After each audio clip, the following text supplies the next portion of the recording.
What's going on, guys? It's Cliffy here, and welcome into the grand final of the Champions Trophy, Champions Cup, whatever you want to call it. We are taking on England, who we obviously beat in the group stage game. So fingers crossed we can go 2 for 2 against them in the tournament and bring the Champions Trophy back home to New Zealand. Now, I know New Zealand won the knockout tournament, which I think is the Champions Trophy now. I think it's what it was renamed. I think we won it in 2000 when it was being held in Kenya. So this would be, if we could bring this home, New Zealand's first major title since then. And Southee, once again, has got the ball moving around on a bloody string. He's got Alex Hales for 6 off 19, so that is a big wicket to get rid of him. He is a danger player, but it does bring in another danger player. Not sure, actually, he's not the England captain in this. England Test captain, Joe Root. But if we can pick up him and Roy, again, both those guys, very dangerous players. The England batting lineup, actually, when you look at it, they bat pretty deep. I mean, Bairstow coming in next, we know what he can do. Joss Buttler, destructive. Ewan Morgan, the captain, batting down at number 6. I think that is extremely low. I think he should be batting a lot higher than that. Then at number 7, Ben Stokes. We all know what he can do. I think he picked up 100 in the test not too long ago. And that is a big drop. I think that is Guptill there at first slip who has let that one down. That is a huge drop for the Kiwis, and they will not be happy about that. Really did need that. It was Jason Roy who was starting to go along at quite a nice rate as well. 26 off 36. I'm going to stick with Ben Wheeler just because he's not really the guy I want to be using at the death. I want to be using him now while the ball is still fairly new, while it's still swinging a little bit. But he has been expensive today, which is a real concern for us. He normally is the guy at the top of the order who gets the ball to move around, picks us up early wickets, and keeps the runs down too. But he hasn't quite done that here today. He did have that chance dropped of Jason Roy, obviously, but we can't look at that too much. And you know what? I'm just going to bowl him out.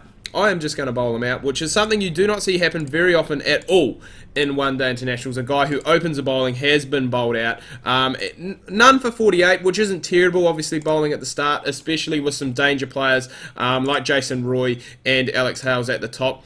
Joe Root's doing the job here now as well, and we do have Mitchell Santner in, and hopefully he can look to try and slow things down. He hasn't had the greatest of tournaments at all.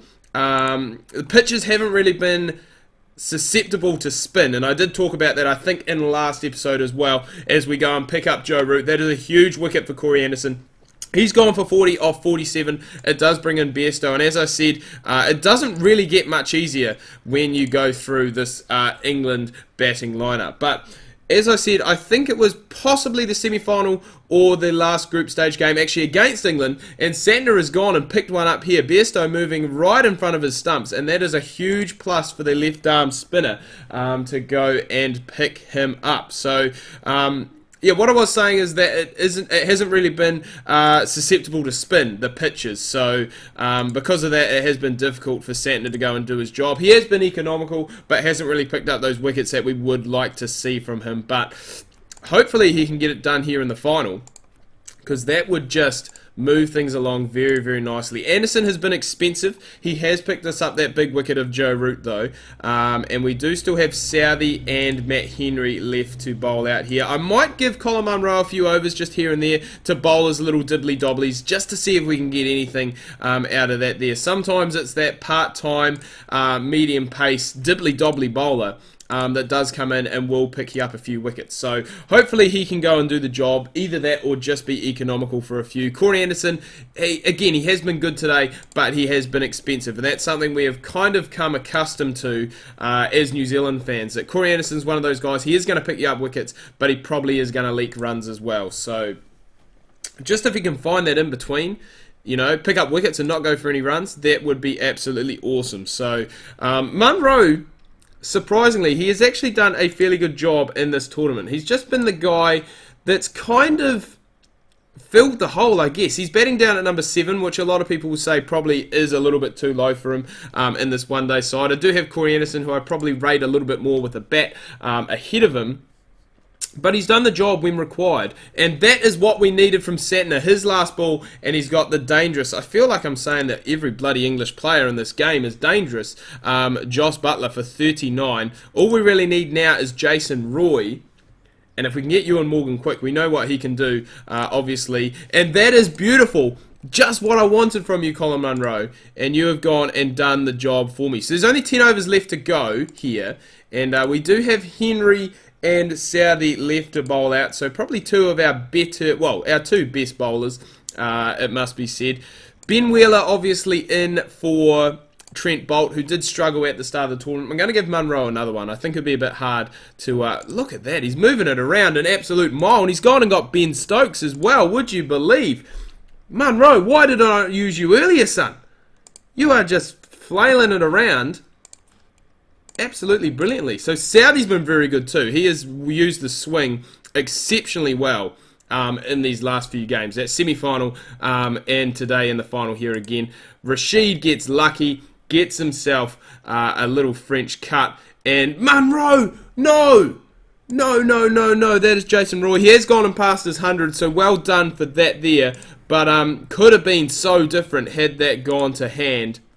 And we could have been looking at chasing down something a lot less than we probably are going to now. I've used Munro probably a fair bit more than I would have liked. I've used him for 6 overs, but he just continues to keep picking me up wickets. So it's hard not to use the guy. And there's a bit of a mistake from Tommy Latham, who has been pretty good, it must be said, with the gloves in this tournament. Hasn't been so great with the bat. Which is a concern. I did talk about last episode possibly changing him up for Glenn Phillips and bringing him in for the final, but pretty hard for the young fella to put that on his shoulders, especially such an important position like the keeper batsman as well. So I'm going to go with Munro again for the last over, just because he has been our pick of the bowlers today since he's come in at the death. He's got 3 wickets, he's been economical, and he's actually gone and picked himself up a 4th. So he's got 2 balls left to potentially pick himself up a 5-wicket bag, which is what he has done the very next ball. So he's 5 for 35, and he does have a chance at a hat-trick on this final ball of the innings, and it has gone for 4. So anticlimactic finish. That is the best bowling record for New Zealand, for me, I would say. Of 5 for 39 for Munro. Why he didn't bowl earlier, we won't know, but we are chasing a pretty comfortable score of 5 runs and over. So hopefully, I'm really hoping that Tommy Latham can stick around for a little bit like he did in that last group game against Bangladesh, because it allowed Guptill to play his natural game, to play aggressively. He's not going to get the chance to do that here today, though. He has gone LBW for 9 off 13 to Bull, and that does bring Kane Williamson in.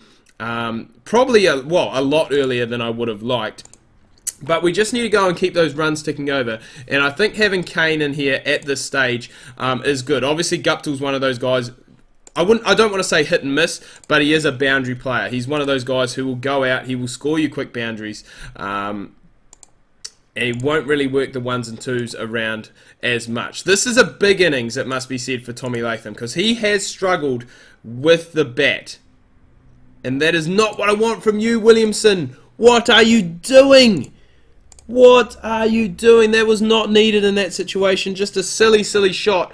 And there is now a lot of pressure, it must be said, on Tommy Latham to bat through really here. And we just want to make sure that that run rate isn't getting up too high. It is already just about up at 6. And we do have the batting in this side to get it done, obviously, with a very deep batting lineup that we do have. So... but we don't really want to rely on that too much. We want to rely on these guys. Tommy Latham, Ross Taylor. I think Ross Taylor's had 100 in this tournament. I think he got it against us. No, I think he got it against England, actually, in the second game. I was going to say Kane Williamson got the 100 against Aussie. And that is probably...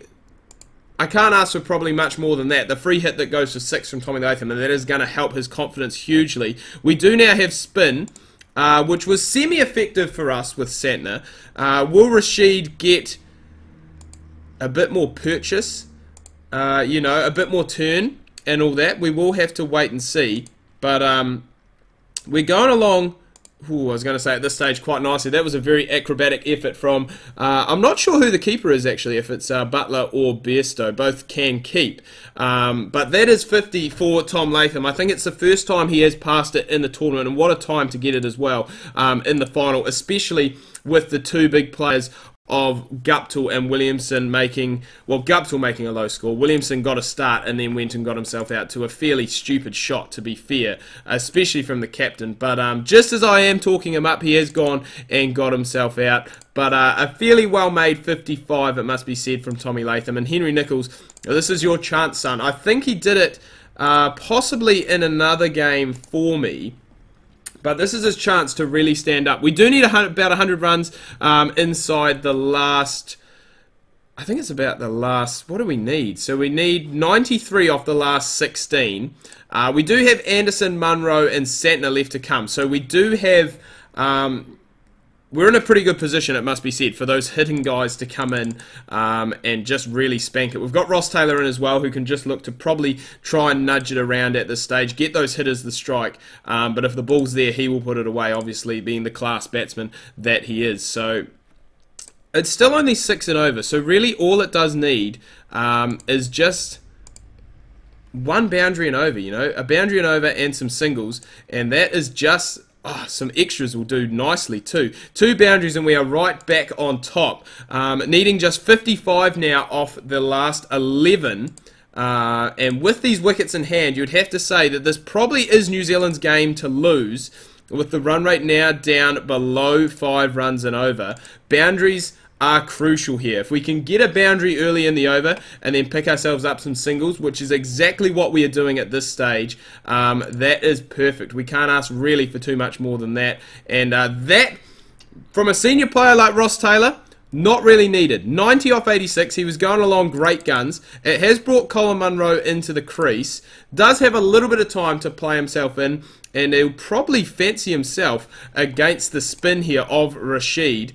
But we do want to make sure that we don't do anything silly here like that from Anderson. He's gone, bowled by Stephen Finn, and all of a sudden, now that we've lost those couple of wickets, those couple of set batsmen, things are starting to look a bit tense. We do only need 20 off the last 5, which you'd have to think would be pretty easy. It's just a boundary and over. But we do have 2 new players in at the crease, and Munro is just working the leg spin of Rashid around at the moment. Santner finds an edge, doesn't find a player, so we will definitely go and take that.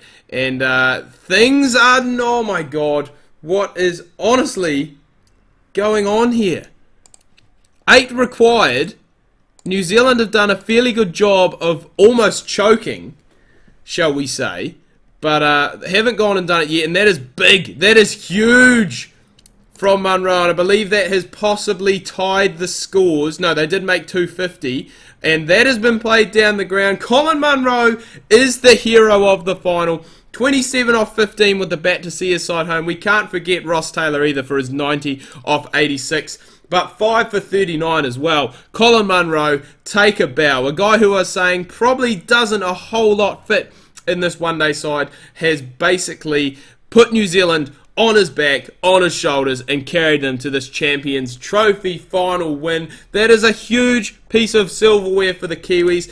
If you guys are pumped, let me know down below in the comments. Give me a like. Let's smash 50 likes for this Champions Trophy win for the Kiwis. I'm not too sure where we're going next, so to the West Indies. So, that'll be quite interesting. Obviously, it will give Santner a good chance, possibly bring some spinners back into the side. But that is a long way away, obviously, the 2nd of November. So plenty of time, plenty of domestic cricket to be played by then, and possibly a younger side that we could send to the West Indies. But absolutely ecstatic, guys. I'm so happy that we won that final against England. As I said, make sure to smash that like button. Let's aim for 50 likes for New Zealand winning the Champions Trophy. If you are new, please do hit that subscribe button. And I'm going to wrap things up there. Until next time, guys, ka kite anoa.